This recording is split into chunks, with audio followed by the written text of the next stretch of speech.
KPK dus potensi kerugian pungutan angkutan batubara mencapai miliaran rupiah.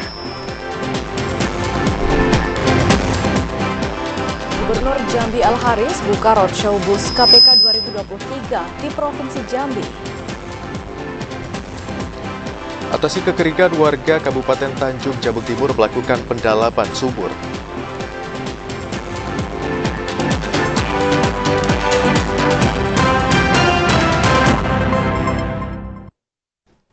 Assalamualaikum warahmatullahi wabarakatuh. Terima kasih Anda masih menyaksikan Jambi hari ini untuk edisi Kamis 14 September 2023. Ya, selain 3 topik utama tadi, tim redaksi kami juga telah menyiapkan sejumlah informasi penting dan menarik lainnya untuk Anda. Bersama saya, Septinita. Dan saya, Hazard Akbar. Kita simak Jambi hari ini selengkapnya.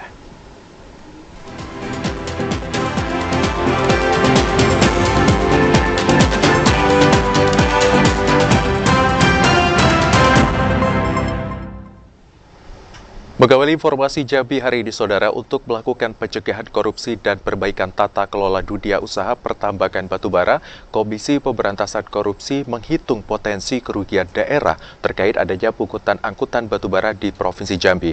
Hal ini bisa mencapai 150 miliar rupiah, maksud kami. Tidak main-main, Komisi Pemberantasan Korupsi menghitung potensi kerugian daerah terkait adanya pungutan angkutan batubara yang melintas di jalan umum di Provinsi Jambi bisa mencapai 150 miliar rupiah dalam 1 tahun. Potensi kerugian itu diungkapkan Direktur Anti Korupsi Badan Usaha KPK Aminuddin saat melakukan diskusi bersama sejumlah media di Provinsi Jambi tentang urgensi pencegahan korupsi dan perbaikan tata kelola dunia usaha pertambangan batubara. Selain potensi kerugian tersebut, KPK memetakan ada 3 kendala dan titik rawan korupsi lainnya dalam sektor pertambangan batubara yang harus segera diselesaikan. Pertama, tentang pemberlakuan pemberian nomor lambung truk angkutan batubara akibat belum adanya jalan khusus bisa menimbulkan celah negosiasi. Kedua, terjadinya penarikan retribusi terminal oleh oknum pemerintah kabupaten kota pada truk angkutan batubara yang tidak masuk terminal. Terakhir, adanya pengenaan biaya kepada perusahaan pemegang izin usaha pertambangan dengan potensi pengenaan biaya yang timbul dalam 1 tahun mencapai 880 juta rupiah. Untuk mengatasi potensi korupsi ini, Aminuddin mendorong pemerintah Provinsi Jambi untuk berkomitmen memastikan penyelesaian pembangunan jalan khusus batubara yang saat ini sudah dikerjakan oleh 3 perusahaan. Amanah dalam perda itu segera bisa diskusi. Dan tadi kan dari Pak Sekda sudah terinformasikan, sudah ada 3 perusahaan yang berniat berencana untuk investasi pembangunan jalan khusus pengangkutan batubara. Dan targetnya kalau nggak salah Desember ya tadi sampaikan, itu sudah mulai terrealisir. Ya kalau kami sih sebenarnya dari KPK, karena ini sudah ada dasar hukumnya di Perda 1 2015 ya, mudah-mudahan ya cepat terrealisir. Sehingga masalah-masalah selama ini terjadi di masalah tata kelola batubara itu bisa ya sedikit-sedikit bisa langsung bisa diselesaikan, terutama terkait masalah pengangkutan batubara. Pihak KPK berharap berdasarkan Perda nomor 1 tahun 2015 yang menjadi landasan penyelesaian pembangunan jalan khusus yang ditargetkan rampung pada Desember 2023 mampu sedikit demi sedikit memperbaiki persoalan tata kelola batubara di Provinsi Jambi. Randy Arta, TVRI Jambi melaporkan. Menindaklanjuti adanya potensi kerugian daerah dari pungutan angkutan batubara yang mencapai nilai 150 miliar rupiah dalam 1 tahun yang disampaikan KPK. Sekretaris Daerah Provinsi Jambi Sudirman meminta informasi tersebut terlebih dahulu diuji kebenarannya. Menyikapi 4 kendala dan titik rawan korupsi yang disampaikan Komisi Pemberantasan Korupsi, salah satunya tentang adanya potensi kerugian daerah dari munculnya pungutan angkutan batubara yang melintas di jalan umum di Provinsi Jambi mencapai 150 miliar rupiah dalam 1 tahun. Sekretaris Daerah Provinsi Jambi Sudirman meminta informasi tersebut terlebih dahulu diuji dan untuk selanjutnya bisa diselesaikan. Uji kebenaran terhadap informasi yang sudah dipetakan pihak KPK ini mulai dari legalitas pemungutan, kemudian terkait nilai pungutan yang akhirnya memunculkan angka potensi kerugian, serta transparansi terkait pungutan tersebut. Untuk saat ini, pemerintah belum bisa mengambil sikap terkait adanya potensi kerugian daerah atas pungutan itu. Sekda menegaskan, jika pungutan tersebut dilakukan oleh aparatur sipil negara, pemerintah bisa melakukan penanganan dengan berbagai tindakan. Namun, apabila pungutan itu di luar aparatur pemerintah, Pemprov Jambi menyerahkan dugaan pungutan itu kepada pihak yang berwenang. Kunci dasarnya ada 3. Ada nggak legalitasnya untuk memungut itu misalnya kan? Bagaimana anunya, kepastian nilainya, angka sekian itu untuk rincian-rincian kegiatan apa? Terus transparansinya seperti apa? Itu 3 komponen itu makanya seringkali jadi rambu-rambu. Kalau misalnya dugaan yang dilakukan oleh ASN, saya akan bisa panggil, saya perintahkan inspektorat, saya perintahkan BKD dan OPD yang bersangkutan untuk memeriksa. Tapi karena itu wacana berkembangnya bukan dari ASN, jadi kita ya serahkan sajalah kepada yang berwenang lah ya, untuk menuntaskan itu. Sekda Sudirman juga menyampaikan, untuk menyelesaikan persoalan tata kelola batubara di Provinsi Jambi, Pemprov akan berupaya maksimal untuk merealisasikan terbentuknya jalan khusus untuk angkutan batubara. Randy Arta, TVRI Jambi melaporkan. Selanjutnya, Saudara mendukung kolaborasi KPK untuk melibatkan dan mengajak masyarakat berpartisipasi secara aktif dalam upaya pencegahan korupsi. Gubernur Jambi Al-Haris secara resmi membuka roadshow Bus Komisi Pemberantasan Korupsi tahun 2023 di Provinsi Jambi. Gubernur Jambi Al-Haris secara resmi membuka roadshow Bus Komisi Pemberantasan Korupsi tahun 2023 di Provinsi Jambi yang mengangkat tema Jelajah Negeri Bangun Anti Korupsi. Gubernur mengatakan, upaya KPK dalam melaksanakan pendampingan terhadap pemerintah provinsi maupun kabupaten kota dalam membangun sistem dan manajemen penyelenggaraan pemerintahan yang baik. Salah satunya melalui pelaksanaan monitoring capaian kinerja program pencegahan korupsi, cukup membantu dalam melaksanakan rencana aksi pencegahan korupsi yang terukur. Pemerintah Provinsi Jambi terus mengupayakan berbagai cara dalam pencegahan korupsi. Melalui pendampingan KPK, penyelenggaraan pemerintahan ditargetkan mampu menjadi lebih baik dan mencapai hasil yang diharapkan. Gubernur menyampaikan atas nama masyarakat dan pemerintah menyambut baik dan mendukung kolaborasi KPK untuk melibatkan dan mengajak masyarakat umum berpartisipasi secara aktif dalam upaya pencegahan korupsi di Provinsi Jambi. Peran serta semua elemen masyarakat dengan aksi kolektif sesuai dengan peran dan kapasitas masing-masing akan sangat berkontribusi untuk mewujudkan Provinsi Jambi yang bersih dan bebas dari korupsi. Inovasi yang dilakukan oleh KPK dengan menghadirkan roadshow Bus KPK menjadi wujud interaksi konkret KPK dengan masyarakat. Betapa arti pentingnya kita mencegah korupsi. Betapa arti pentingnya kita tidak terlibat dalam pelaku daripada korupsi itu sendiri. Oleh karena itu, roadshow ini kita harapkan ini juga bernilai edukasi bagi kita semua, khususnya para anak-anak yang hari ini mulai tumbuh dan berkembang. Anak-anak sekolah kita yang kita harapkan kelak mereka akan termotivasi agar budaya anti korupsi itu mereka miliki. Sehingga ke depan kita berharap kita punya anak-anak muda yang tangguh ke depan. Sehingga ketika mereka nanti menjadi seorang pejabat, mereka sudah memiliki jiwa anti korupsi. Tentu.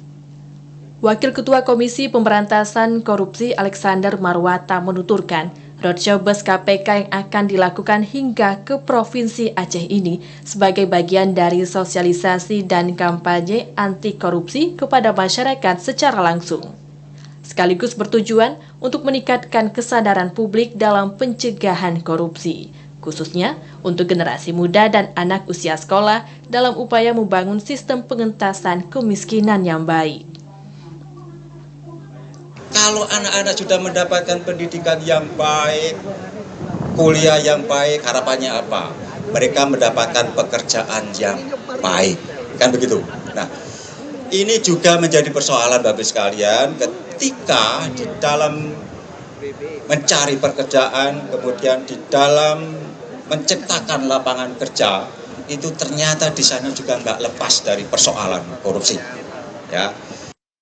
Diharapkan Roadshow Bus KPK akan menjadi sarana edukasi publik terkait berbagai program KPK, sehingga selanjutnya pendidikan anti korupsi dapat dipahami dengan baik oleh masyarakat melalui penanaman nilai-nilai dan karakter positif.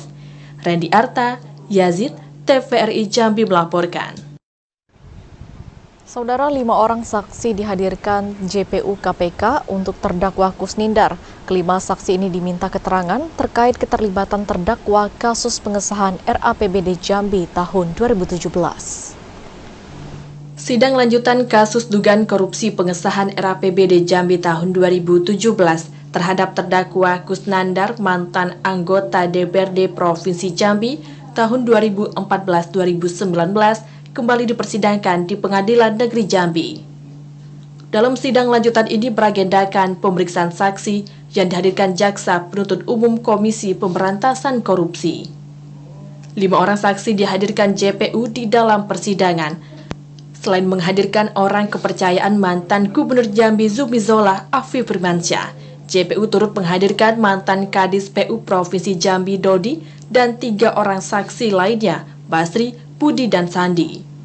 Kelima orang saksi ini dihadirkan JPU untuk dimintai keterangan terkait keterlibatan terdakwa selama kasus tersebut, di mana terdakwa diduga menjadi kurir dalam mengantar sejumlah uang pesanan pengesahan RAPBD Jambi untuk para mantan anggota DPRD Provinsi Jambi. Atas perbuatannya terdakwa didakwa Jaksa Penuntut Umum dengan pasal 12A dan pasal 11 Undang-Undang Nomor 31 Tahun 1999 tentang pemberantasan tindak pidana korupsi, sebagaimana diubah dengan Undang-Undang Nomor 20 Tahun 2001 tentang pemberantasan tindak pidana korupsi, Jo pasal 54 ayat 1 ke 1 KUH Pidana. Asyar, TVRI Jambi melaporkan.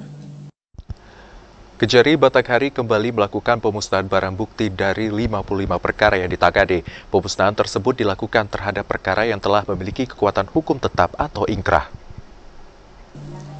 74,699 gram narkotika jenis sabu dan ganja seberat 21,14 gram dimusnahkan oleh Kejari Batanghari.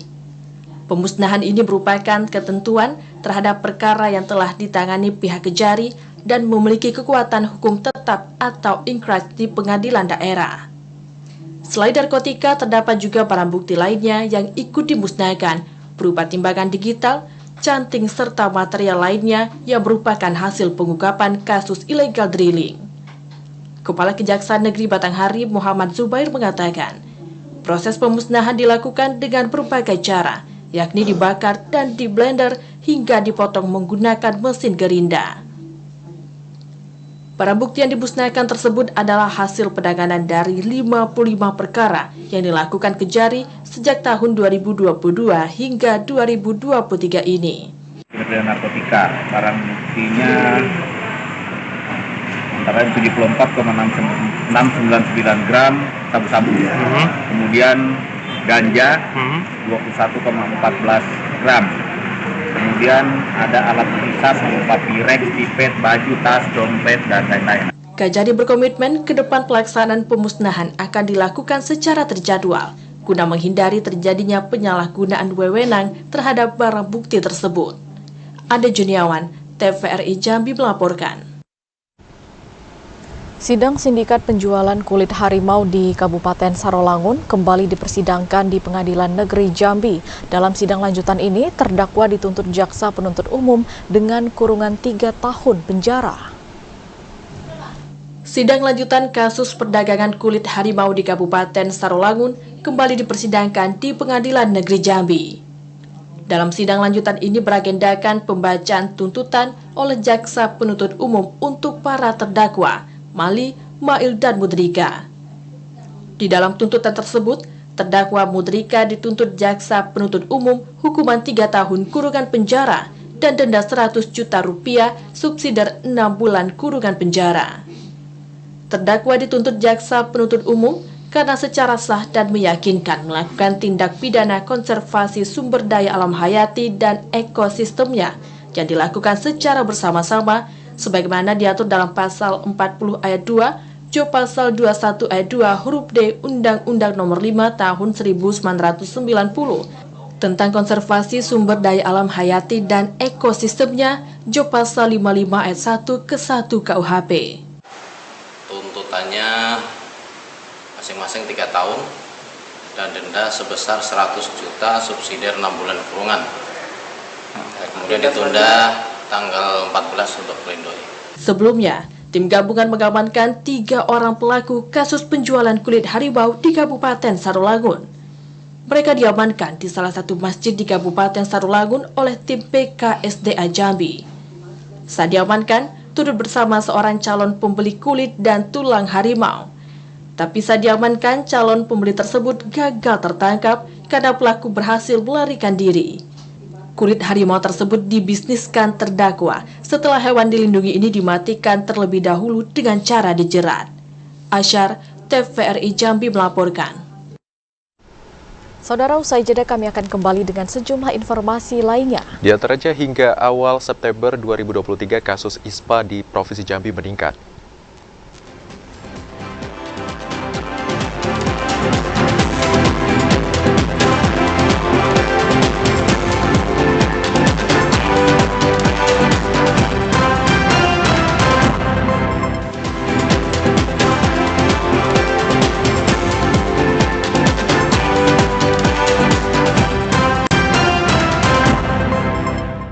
Terima kasih saudara, Anda masih menyaksikan Jambi hari ini.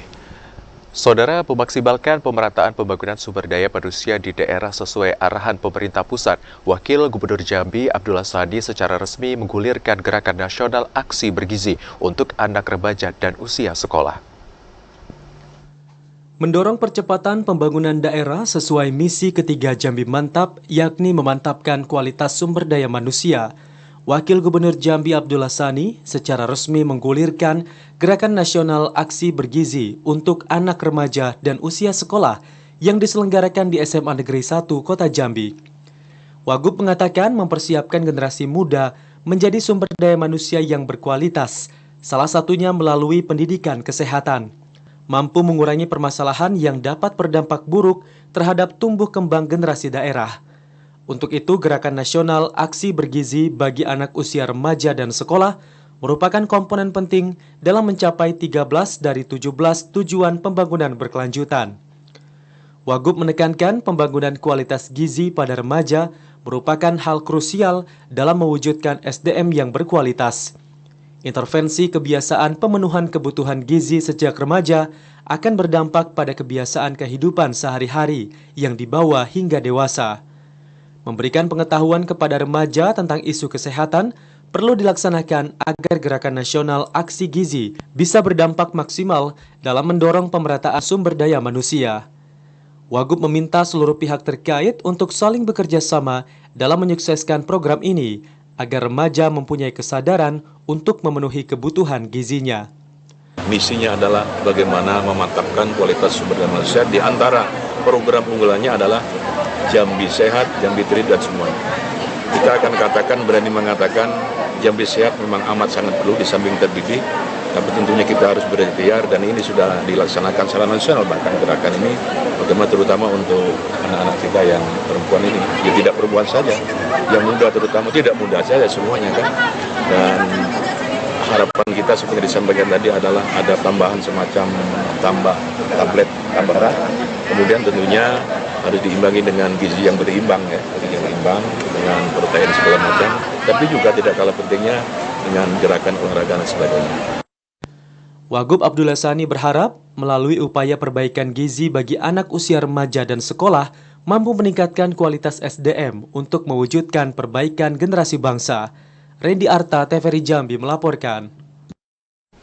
Saudara, kasus ISPA di Provinsi Jambi hingga awal September 2023 meningkat. Peningkatan kasus ISPA itu disebabkan kabut asap karhutla yang menyelimuti sejumlah wilayah di Provinsi Jambi dalam 2 minggu terakhir. Dalam kurun waktu 2 minggu terakhir, kualitas udara di Provinsi Jambi akibat kabut asap, dampak dari kebakaran hutan dan lahan kondisinya memburuk. dan mengakibatkan meningkatnya kasus infeksi saluran pernapasan atas atau ISPA hingga menembus 15%. Kepala Dinas Kesehatan Provinsi Jambi, Ferry Kusnadi, mengatakan peningkatan kasus ISPA tertinggi terjadi di wilayah Kota Jambi. Berdasarkan laporan yang diterima Dinas Kesehatan, ada 1.000 orang yang melakukan kunjungan ke pusat kesehatan masyarakat atau fasilitas kesehatan lainnya dengan keluhan gangguan ISPA. Gangguan pernafasan yang dikeluhkan itu masih dalam kategori ringan, mulai dari batuk, pilek, sakit tenggorokan, hingga gejala sesak nafas. Sementara pasien yang membutuhkan penanganan rawat inap atau yang terdampak ISPA kategori berat hingga saat ini belum ditemukan. Itu 15%. Ya, karena memang dalam beberapa hari kemarin ternyata ada turun hujan. Jadi tapi ya kalau dalam keadaan 3 hari ke depan kondisi masih seperti ini, ada kebakaran, tentunya akan meningkat lagi. Untuk mengantisipasi semakin meningkatnya kasus ISPA, masyarakat diimbau untuk menggunakan masker jika beraktivitas di luar rumah. Randy Arta, TVRI Jambi melaporkan. Selanjutnya, Saudara, untuk mengantisipasi meningkatnya kasus ISPA dampak kemarau panjang, pelayanan IGD di Puskesmas non-rawat inap di wilayah Muara Jambi ditambah hingga pukul 21 waktu Indonesia Barat. Kasus infeksi saluran pernapasan atas kian meningkat pada musim kemarau tahun 2023 ini, seiring dengan kondisi udara kurang baik yang terjadi di awal bulan September 2023. Menyikapi kondisi tersebut, pemerintah Kabupaten Muaro Jambi menambah jam pelayanan instalasi gawat darurat di Puskesmas non-rawat inap yang tersebar di seluruh kecamatan yang ada di Muaro Jambi. Semula jam pelayanan hanya buka sampai pukul 14.00 waktu Indonesia Barat. Dengan adanya peningkatan kasus ISPA, Pemkab melalui Dinas Kesehatan telah melayangkan surat edaran agar Puskesmas membuka pelayanan hingga pukul 21.00 waktu Indonesia Barat.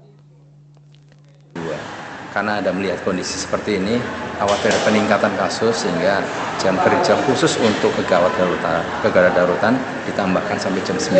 Itu sudah kami buat surat edaran ke seluruh puskesmas. Dari tanggal berapa, Pak? Sudah 5 hari terakhir. Sampai tanggal berapa ini ada ketentuan ini? Sampai 2 minggu ke depan. Pemkab juga memastikan ketersediaan oksigen di puskesmas mencukupi.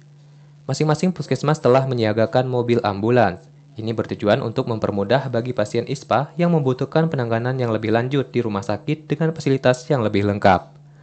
Azam Afnan, TVRI Jambi melaporkan. Kemarau panjang yang terjadi saat ini juga berdampak berkurangnya produksi perusahaan air minum daerah atau PDAM Kota Jambi. Dari 160 liter per detik, kini produksi PDAM hanya 120 liter per detik. Sejak musim kemarau, produksi air yang disalurkan ke masyarakat oleh perusahaan air minum daerah PDAM Tirtamayang Kota Jambi berkurang. Sebelum kemarau, PDAM mampu memproduksi 160 liter per detik. Saat ini PDAM hanya mampu memproduksi 120 liter per detik. Kurangnya produksi air ini baru berdampak pada intake PDAM di kawasan Sijenjang Kota Jambi. Hal itu disebabkan karena surutnya Sungai Batanghari yang menjadi sumber air untuk dikelola. Kondisi ini membuat PDAM Tirtamayang Kota Jambi terpaksa membatasi jam operasional aliran air ke masyarakat di kawasan tersebut. Meski demikian, air bersih tetap dialirkan setiap hari, namun dengan pembatasan jam. Karena musim kemarau, maka debit Sungai Batanghari menurun. Sehingga air baku yang bisa kita ambil dari Sungai Batanghari juga menurun debitnya, jumlah yang bisa kita ambil, sehingga produksi kita juga ada sedikit penurunan lah. Tapi itu hanya terjadi di intake Sijinjang. Kalau di Auduri, Pulau Pandan masih stabil. Meski Sungai Batanghari mulai surut, PDAM Tirtamayang Kota Jambi tetap menjamin kualitas air yang disalurkan ke masyarakat. Air tetap bersih dan tidak keruh sehingga layak dikonsumsi. Joko, TVRI Jambi melaporkan. Saudara, krisis air bersih melanda sejumlah daerah termasuk Kabupaten Tanjung Jabung Timur. Krisis air yang terjadi membuat warga terpaksa membeli air hingga melakukan pendalaman sumur. Selama 2 pekan terakhir, warga di Kabupaten Tanjung Jabung Timur, khususnya di Kelurahan Padit Culum 1, Kecamatan Muara Sabak Barat, kesulitan mendapatkan pasokan air bersih akibat kekeringan. Salah seorang warga, Erikno, mengatakan, untuk memenuhi kebutuhan sehari-hari seperti mencuci dan mandi, dirinya dan warga lainnya terpaksa harus mengandalkan air dari sumur tetangga yang belum mengalami kekeringan. Selain menumpang di sumur tetangga, Erikno juga membeli air bersih dari spam di wilayah terdekat sebanyak 2 mobil tangki atau kurang lebih 10.000 liter. 1 mobil tangki air dikenakan biaya Rp50.000. Tak hanya itu, Erikno dan warga lainnya juga mendalami sumur mereka hingga kedalaman 9-12 meter atau hingga mendapat sumber air. Kemarin pernah mendatangkan air 2 tangki mobil, terpaksa membeli ya dari spam terdekat. Namun karena keterbatasan ekonomi, akhirnya kami terpaksa mendalamkan sumur yang kekeringan tadi, dan alhamdulillah saat ini sumurnya sudah kembali terisi air. Erikno berharap perhatian dari pemerintah tidak hanya berupa suplai air bersih selama musim kemarau, namun ada upaya lain yang dapat membantu warga untuk memenuhi kebutuhan air bersih. Cliva Patria, TVRI Jambi melaporkan. Dampak kemarau kini sudah sangat dirasakan oleh warga di Desa Kilangan, Kecamatan Muara Bulian, yang mulai kesulitan mendapatkan sumber air bersih. Guna memenuhi kebutuhan warga tersebut, pihak Polres pun menyalurkan ribuan liter air bersih. Kesulitan mendapat sumber air bersih kini mulai dirasakan warga di RT 11 dan RT 3, Desa Kilangan, Kecamatan Muara Bulian, Kabupaten Batanghari. Ini karena sumur sebagian warga yang mengalami kekeringan. Ditambah tidak adanya aliran PDAM di pemukiman mereka. Untuk membantu memenuhi kebutuhan warga akibat dampak kemarau, pihak Polres menyalurkan air bersih ke pemukiman warga Rabu kemarin 13 September 2023. Seorang warga, Emi, mengatakan, setiap kemarau wilayah mereka selalu menjadi langganan krisis air bersih, sehingga mereka berharap adanya perhatian pemerintah untuk dapat mengupayakan pemasangan pipa saluran air PDAM. Kilangan ini memang selamanya itu mungkin puluhan tahun gitu. Ya. Bukan cuma sekedar ini. Pokoknya seingat saya semenjak kapan datang musim kemarau, ya udah sulit air bersih. Kapolres Batanghari AKBP Bambang Purwanto menyampaikan ada 6.000 liter air bersih didistribusikan ke warga di 2 RT tersebut. Tujuannya agar warga tidak lagi bersusah payah mencari air bersih untuk kebutuhan sehari-hari. Kemarin saya sampaikan ke para babin, suruh data desa mana yang kekurangan air. Ada salah satu babin yang dari Kilangan menyampaikan di sini sudah 5 bulan kurang air. Makanya untuk target kita hari ini ya desa Kilangan. Ade Juniawan, TVRI Jambi melaporkan. Saudara Bupati Tanjung Jabung Barat membuka sosialisasi program pengendalian gratifikasi oleh KPK. Informasi selengkapnya akan kami hadirkan usai jeda dalam segmen advertorial. Tetaplah bersama kami.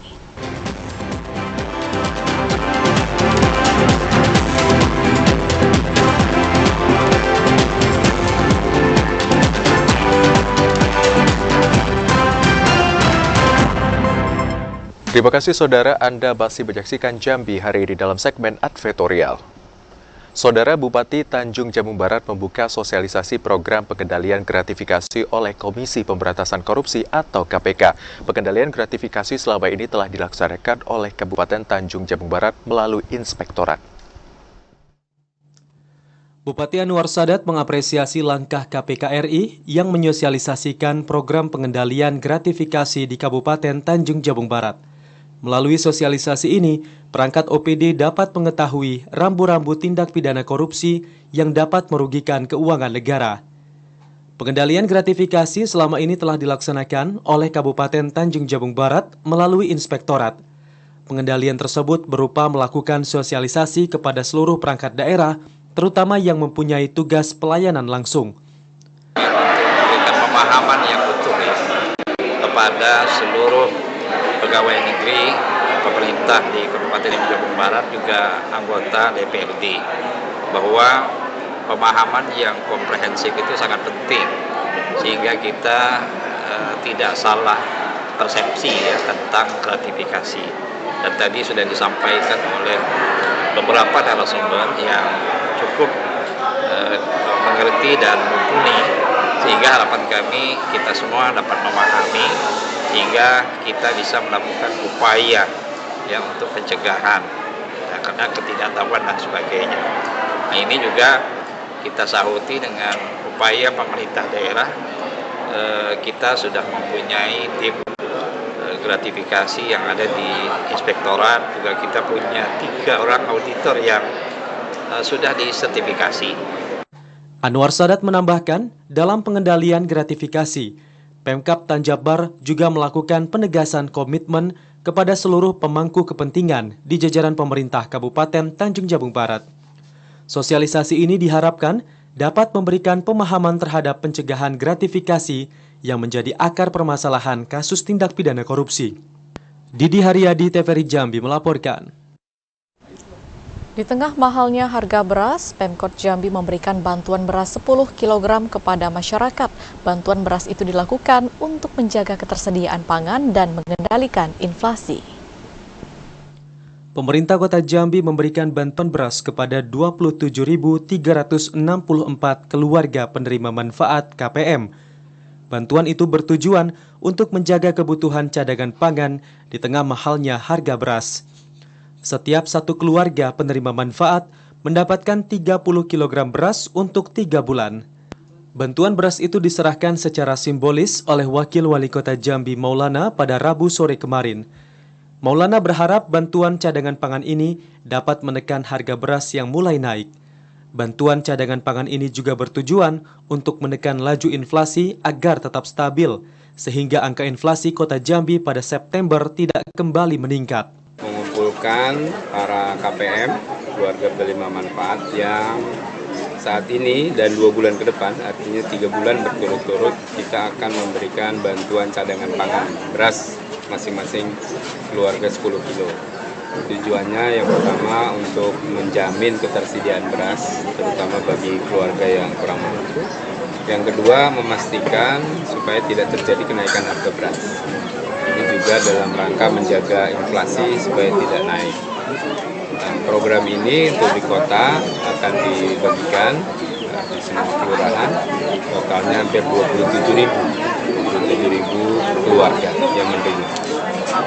Di tengah naiknya harga beras, Pemkot Jambi juga bekerja sama dengan instansi terkait untuk mengendalikan harga beras. Joko, TVRI Jambi melaporkan. Kesorotan lainnya, saudara, terkait darurat narkoba. Bersama BNN Provinsi Jambi, Wakil Bupati Bungo deklarasikan kampus bersih narkoba atau bersinar di 4 perguruan tinggi di Kabupaten Bungo. Wakil Bupati Bungo, Safrudin Dwi Aprianto bersama Badan Narkotika Nasional Provinsi BNNP Jambi, Brigjen Pol Wisnu Handoko, mendeklarasikan 4 perguruan tinggi di Kabupaten Bungo bebas dari narkoba bersinar. Wakil Bupati mengatakan, peredaran dan bahaya penyalahgunaan narkoba tidak saja merusak individu pemakainya, tapi juga menghancurkan keluarga, komunitas, dan masa depan generasi muda penerus bangsa. Dengan membentengi generasi muda, terutama para mahasiswa di 4 perguruan tinggi sebagai kampus bersinar, yakni bersih narkoba, merupakan cara yang tepat dalam menjaga generasi muda agar terhindar dari bahaya penyalahgunaan barang haram tersebut. Sementara itu, Ketua BNNP Provinsi Jambi, Brigjen Pol Wisnu Handoko mengatakan, momentum deklarasi ini bisa benar-benar menjadi tonggak untuk mewujudkan kampus yang bebas dari peredaran narkoba. Setelah ini terbentuk, sama-sama kita dapat mewujudkan Kabupaten Bungo bersinar atau bersih narkoba. Deklarasi kampus bersinar ditandai dengan pembacaan ikrar oleh perwakilan 4 mahasiswa perwakilan 4 kampus. Pelantikan 100 mahasiswa dari 4 kampus sebagai duta narkoba. Selanjutnya penandatanganan deklarasi antara pemerintah Kabupaten Bungo, BNK Bungo, serta 4 perguruan tinggi di Kabupaten Bungo. Muhriyandi, TVRI Jambi melaporkan. Sekretaris Daerah Kabupaten Kerinci Zainal Effendi meresmikan kampung bebas narkoba di Desa Siulak Gendang, Kecamatan Siulak. Program ini diharapkan mampu menjadi tonggak awal dalam pemberantasan penyalahgunaan narkoba di Kabupaten Kerinci. Sekretaris Daerah Kabupaten Kerinci Zainal Effendi kemarin meresmikan Kampung Bebas Narkoba di Desa Siulak Gedang, Kecamatan Siulak, Kabupaten Kerinci. Zainal Effendi mengatakan Kampung Bebas Narkoba merupakan upaya pemerintah daerah dan pihak kepolisian Polres Kerinci dalam mendukung pencegahan, pemberantasan, dan penyalahgunaan serta peredaran gelap narkotika, khususnya di Kabupaten Kerinci. Program Kampung Bebas Narkoba diharapkan mampu menjadi tonggak awal untuk menciptakan generasi muda yang bebas dari ancaman narkoba. Hingga saat ini, upaya yang paling efektif untuk mencegah penyalahgunaan narkoba pada anak-anak adalah pendidikan keluarga. Orang tua diharapkan untuk mengawasi dan mendidik anak-anaknya agar selalu menjauhi penyalahgunaan narkoba.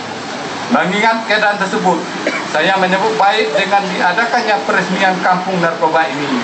Karena kita ketahui lebih dari separuh isi lapas di Kabupaten Kerinci ini atau Kota Sungai Penuh penghuninya adalah kasus narkoba. Peresmian Kampung Bebas Narkoba ini diakhiri dengan pembacaan ikrar melawan narkoba oleh pemuda setempat dan penandatanganan komitmen bersama melawan narkoba oleh Sekda Kerinci dan seluruh tamu undangan. Ilwan, TVRI Jambi melaporkan.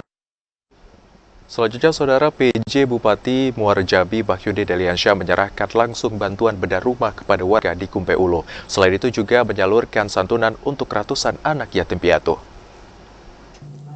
Saat melakukan kunjungan kerja di Desa Teluk Raya, Kecamatan Kumpe Ulu pada Rabu 13 September 2023, penjabat Bupati Muara Jambi Bahyuni Deliansyah menyerahkan 1 unit bedah rumah kepada mustahik atas nama Warwiyah.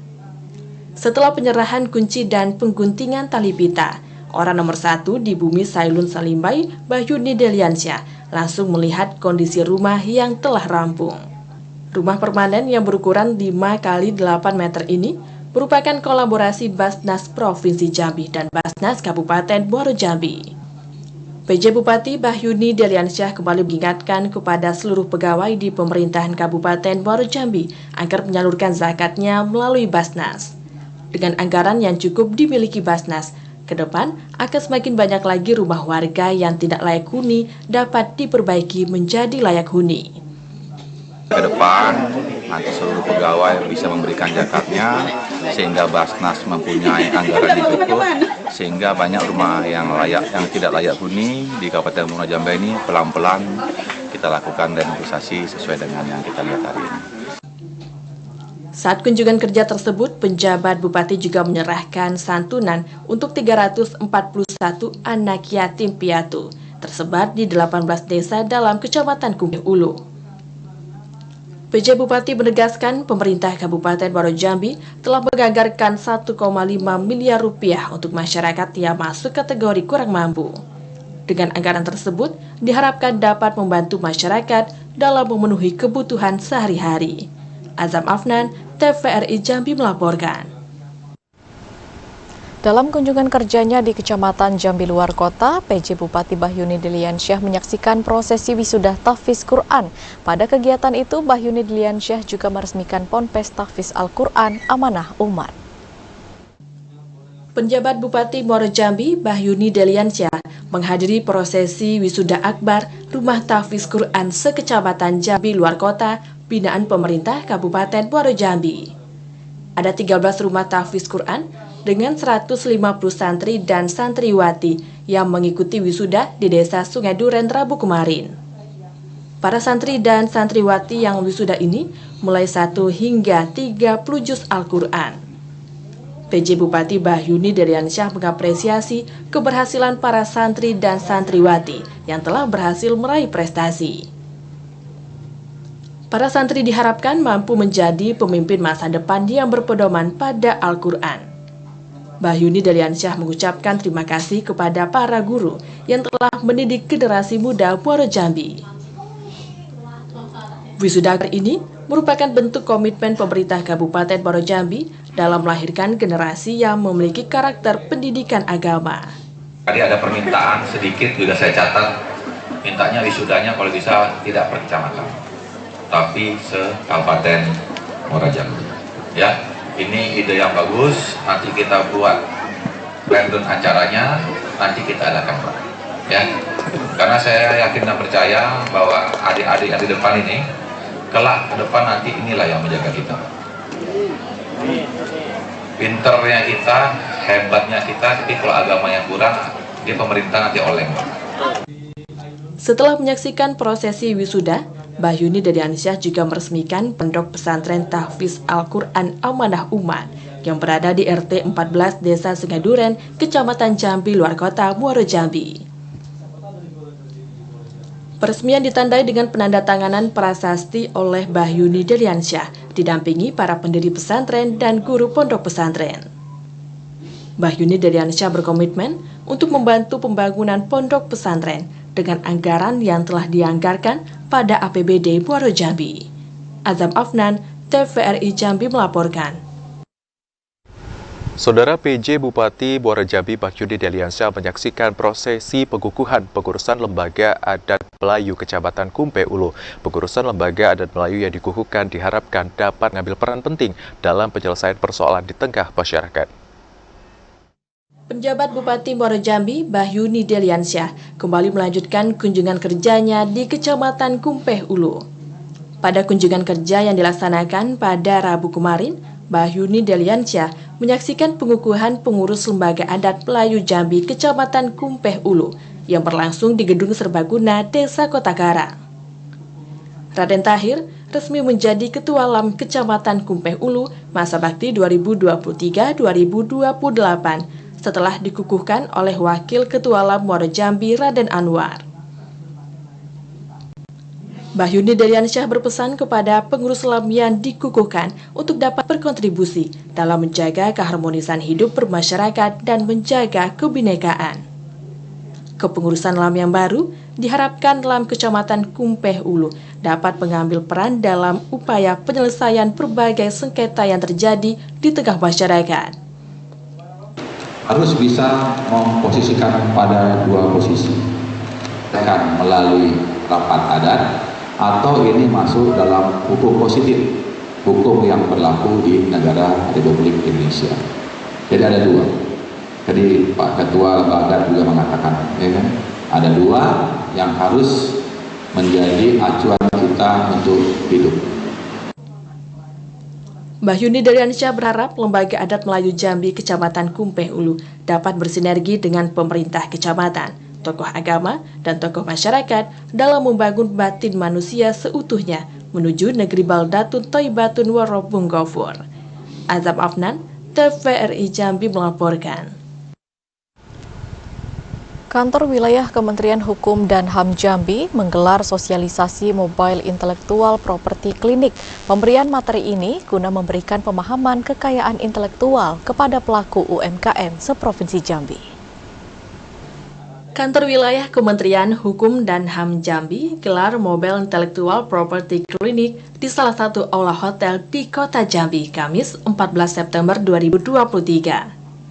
Kegiatan yang dibuka langsung oleh Sekretaris Direktorat Jenderal Kekayaan Intelektual Kemenkumham RI secara virtual Sucipto.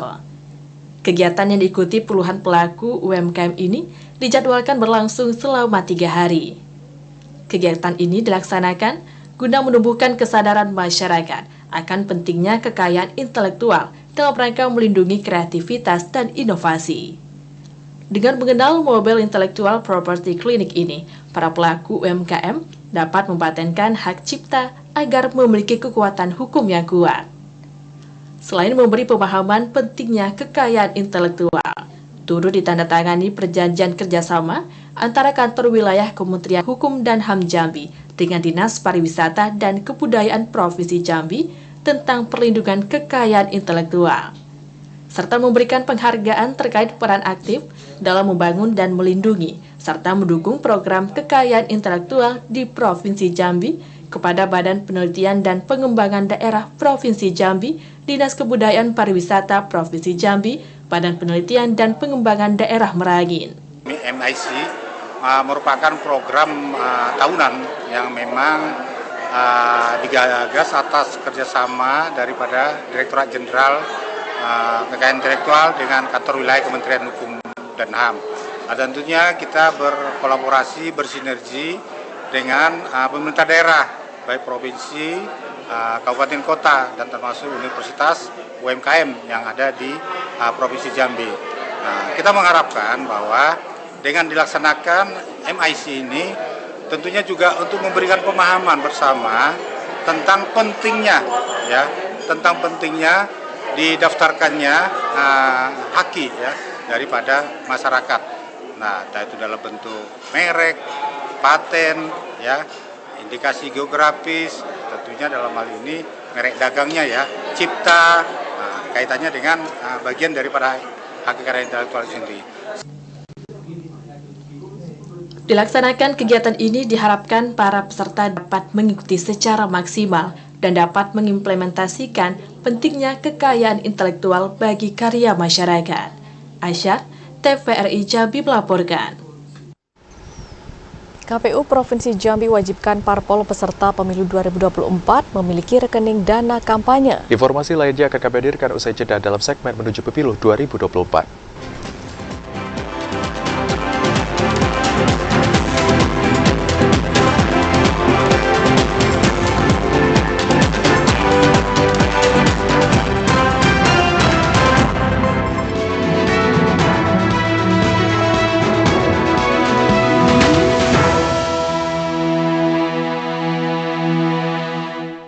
Terima kasih saudara, Anda masih menyaksikan Jambi hari ini dalam segmen menuju pemilu 2024.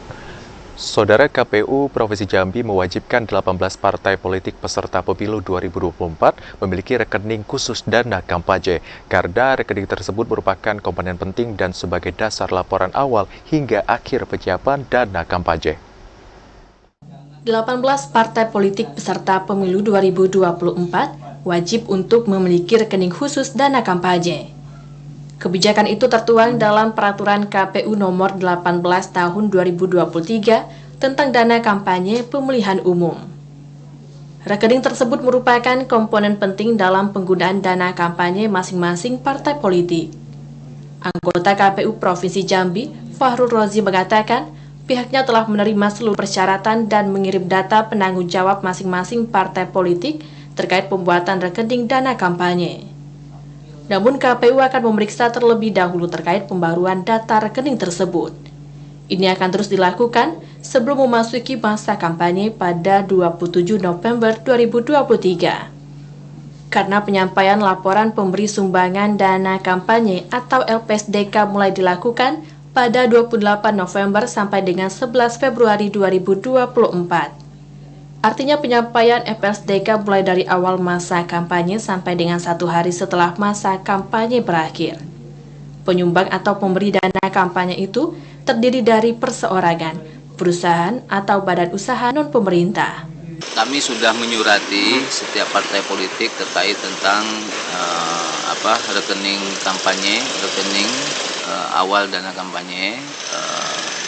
Setiap partai politik untuk membuka rekening nanti akan disampaikan kepada KPU, dan kami tahap awal kami sudah menyampaikan ini ke setiap partai politik secara tertulis untuk membuat laporan KDK ke bank. Nanti kami buat surat pengantar untuk partai politik. Sebelumnya KPU berencana untuk menghapus LPSDK, namun rencana tersebut ditentang oleh berbagai pihak lantaran dinilai tidak ada transparansi terkait dana kampanye. Sehingga KPU pun kembali mewajibkan LPSDK tak hanya untuk pasangan Capres-Cawapres, LPSDK juga diwajibkan bagi caleg DPR RI, DPD RI, DPRD Provinsi, dan DPRD Kabupaten Kota. Yogi Ramadhani, TVRI Jambi melaporkan. Bawaslu Provinsi Jambi mendorong KPU untuk lebih memperhatikan wilayah yang memiliki potensi pemilih tidak menggunakan hak suara, seperti lembaga pemasyarakatan atau lapas, rumah sakit, pendatang, dan lainnya. Daftar pemilih merupakan salah satu hal yang berpengaruh terhadap suksesnya penyelenggaraan pemilu 2024. Karena hak memilih dalam pemilu adalah hak pilih universal yang dijamin penggunaannya secara berkeadilan untuk semua warga negara yang telah memenuhi syarat sebagai pemilih sesuai ketentuan.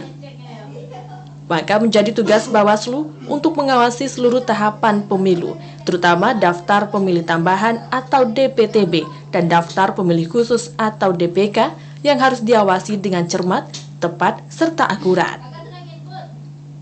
Selain itu, Bawaslu juga mendorong agar KPU lebih memperhatikan lagi wilayah yang berpotensi pemilih yang tidak menggunakan hak suaranya. Beberapa wilayah tersebut seperti lembaga pemasyarakatan atau lapas, rumah sakit, wilayah pendatang, wilayah terpencil, dan kampung adat. Ketua Bawaslu Provinsi Jambi, Wayne Arifin, mengatakan pihak KPU harus jeli pada tahapan DPTB maupun DPK. Selain itu harus gencar melakukan sosialisasi di wilayah yang berpotensi pemilih tidak menggunakan hak suara tersebut. Karena ini akan berdampak terhadap target partisipasi pemilih yang telah ditetapkan baik di tingkat kabupaten kota, provinsi, hingga nasional. Apalagi berkaca pada pemilu 2019 lalu, partisipasi hanya 81%. Artinya masih ada 19% lagi yang belum menggunakan hak pilih. Nanti Bawaslu Kabupaten Kota dalam waktu ke depan, seminggu 2 minggu ke depan akan melakukan koordinasi, pertama tentu dengan KPU Kabupaten Kota, dengan Dukcapil, dengan instansi-instansi terkait yang memiliki potensi pindah milih, seperti misalnya lapas. Meskipun memiliki target partisipasi pemilih, namun Pesta Demokrasi 2024 diharapkan menjadi pemilu yang berkualitas dan berintegritas. Para pemilih harus cerdas, proaktif melihat rekam jejak calon presiden dan wakil presiden, calon legislatif maupun calon kepala daerah. Karena ini akan menentukan nasib bangsa 5 tahun ke depan. Yogi Ramadhani, TVRI Jambi melaporkan.